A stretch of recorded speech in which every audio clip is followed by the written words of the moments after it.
Parenting Hacks with Dr. Yanina. And as you know, in this show, I share one or two parenting hacks or tips to help you have stronger relationships with your preteen or teen. And I also talk about all these issues that are related to raising them in a healthier way. And today's topic, it is amazing. It's about body image. And I am so thrilled to have Johanna Grenko as my guest. Thank you so much for being with me, Johanna. How are you doing? I'm doing good. Thanks for having me. I'm really, really excited to talk about this topic today, and I hope it can help some people think about how they see themselves. And it's so important, isn't it? Yes, it is very important.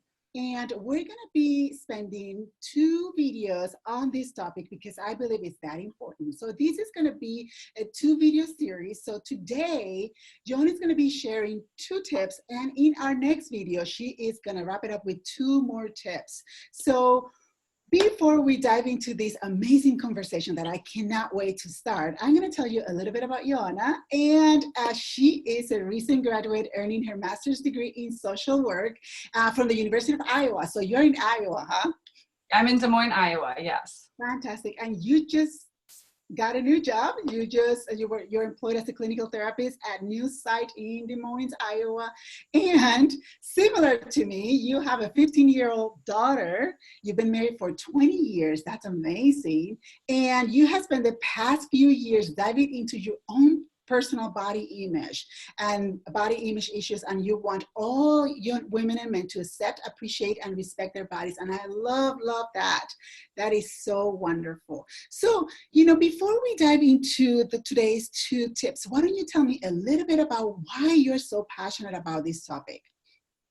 As a young girl, I was heavily involved in sports and I was an athlete, and I spent a lot of time around other young women who were also athletes. I did triathlons.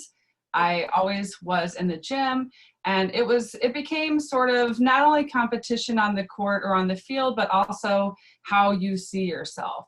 And as a young athlete, it gets really easy to become obsessive about your body, what your body looks like, and you lose focus and lose sight of what your body really does for you and not just what you look like.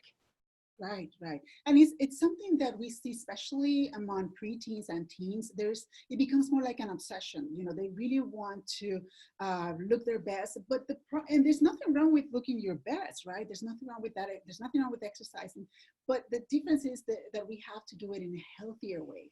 And unfortunately, our children are bombarded with unreal images of what body image should be like or should look like. And that's when it becomes more like an obsession. And then we have all these different mental health issues that are attached to that when we don't take care of our bodies in a healthier way. And that's what you're going to be talking about. So I am so looking forward to hear what you have to say. Yeah, I just think that people who experience body dissatisfaction can become fixated on their body shape, which really can lead to unhealthy practices with food and exercise. And it leads to feelings of depression, isolation, low self-esteem. And I do think, Yanina, your point that we're bombarded with images, not just from social media, but also advertisers, TV. Kids they have a lot of screen time today. They're on social media a lot. So it's even become more prevalent than what I was kind of subjected to when I was a young girl. Yeah.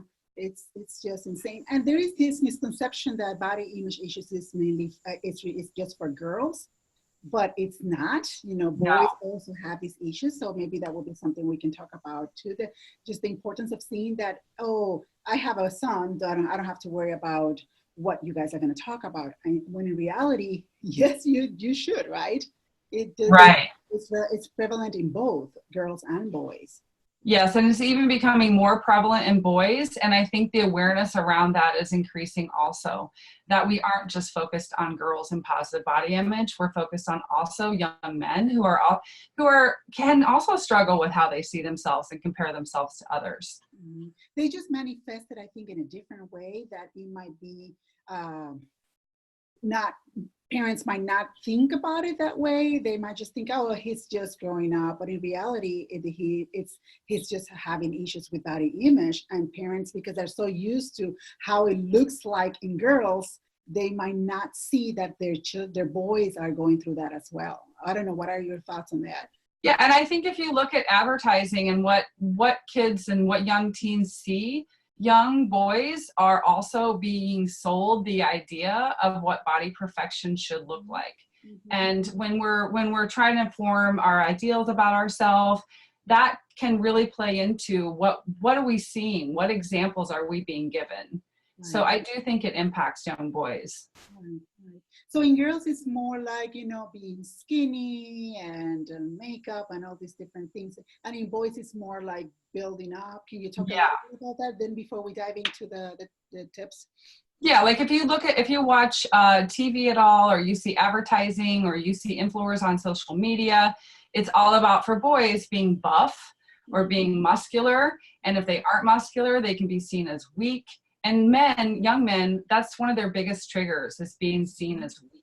And so it sets this unrealistic idea of what their body should look like also. Yeah.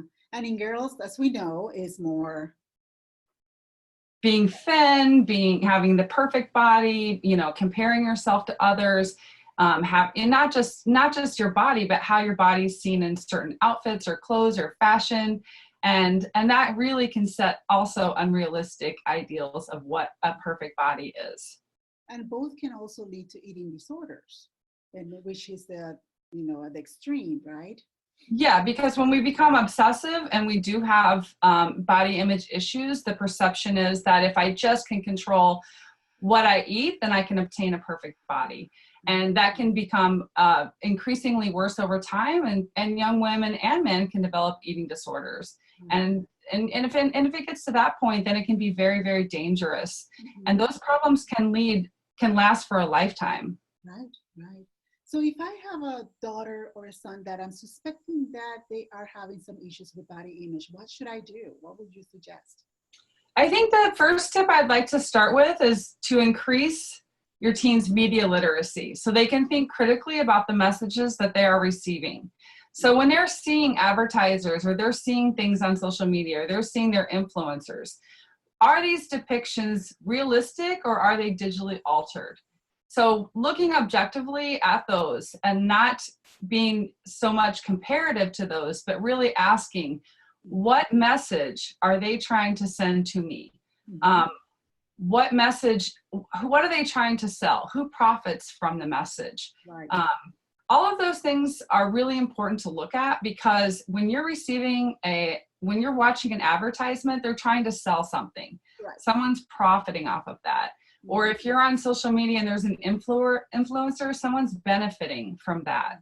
And so it's really important for teens to understand what they're being shown, and their perception of that can be altered just by kind of changing how they think about it in their mind, asking some really important questions.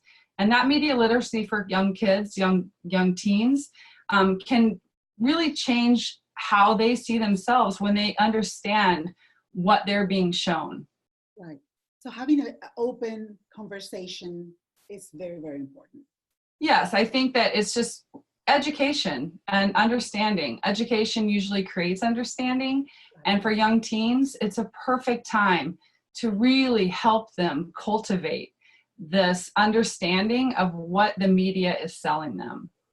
And not coming like a teacher, with that teacher perspective as a mom, but coming like a concern, like, sometimes we tend to be kind of like, because we're so worried about it, we might try to be pushy about it and might be come in a more aggressive way.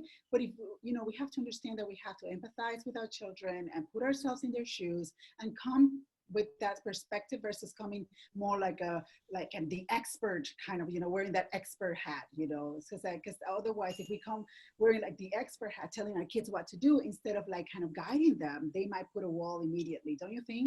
Yeah, I think we can just ask questions. If you're watching TV together, just propose the question, what do you think about that advertisement? How do you see that? What do you think the intention behind that is? What's the intention of the message? Absolutely. And just be really curious about the topic of conversation. Yeah, love it. So what will be another suggestion that you will have for our viewers?